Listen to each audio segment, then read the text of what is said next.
Here are 3 movements that can be performed standing to help you with hip pain.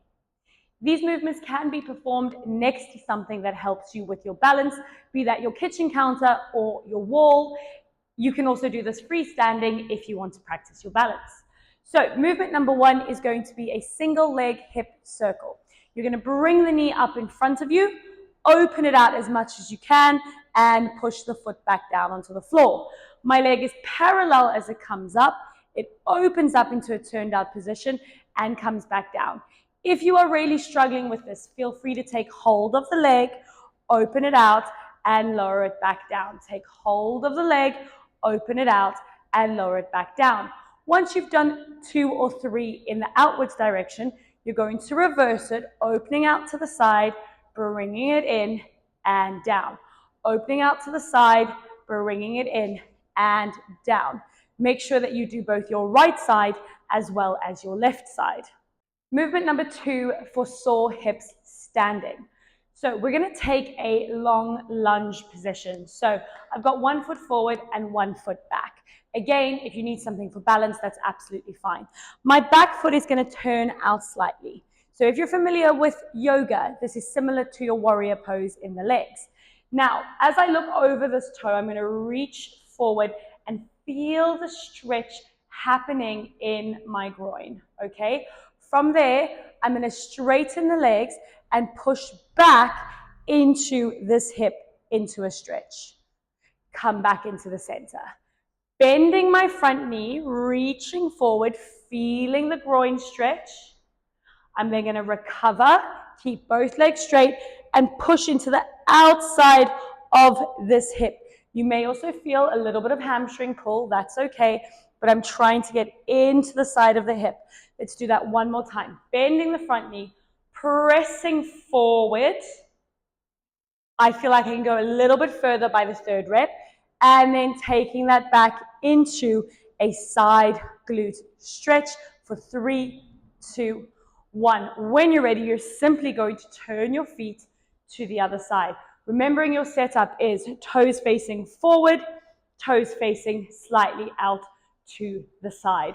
When you're ready, pushing forward into that knee so that I can open up this groin and hip flexor. Please note that the 2 sides might feel totally different. Then straightening up the legs and pressing my pelvis back into exactly where my hand is, where you should be feeling the stretch. Recovering back into the center before you go again. Pushing into a bend, feeling the hips opening up, feeling the groin and the inner thigh opening up, straightening and pushing the hips back into that stretch. We're going to do 1 more together. Recover to the center. Let's push that knee over the toe. If you feel like you can go further, simply maneuver the feet slightly further away from each other so that you can sink down a little bit more. Then come back up and push back into that stretch for 4, 3, 2, and 1. Recover.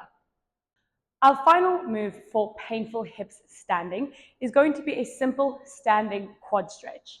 So I recommend getting yourself somewhere to anchor and then taking hold of your ankle of one of your feet. So it's the same hand as foot, and I am pulling my thighs together. Now, when I squeeze my thighs together, I'm really going to feel tension through my quad, through the front of my leg. Now, what I want to do from here, feel free to release the inside leg. Okay, release that supporting leg. I simply want to bring the knee forward slightly and then take it ever so slightly back. Bring the knee forward, take it ever so slightly back. So while I'm doing this, I'm just adding a bit of momentum and movement into the stretch. Okay, doing my best to maintain this for 3, for 2, for 1. Bring the thighs together, straighten the leg, focus on pulling my lower abdominals in and up, and hopefully now feeling a little bit more release through the quad. I've opened up that hip a little bit, and then I can repeat that if I feel like there's further to go. Remembering to do these exercises on both legs, and you do as many sets as you feel necessary. This is a great way to release through the hips and help you with any hip pain you might have from being seated too long or any additional tension in your hip flexors.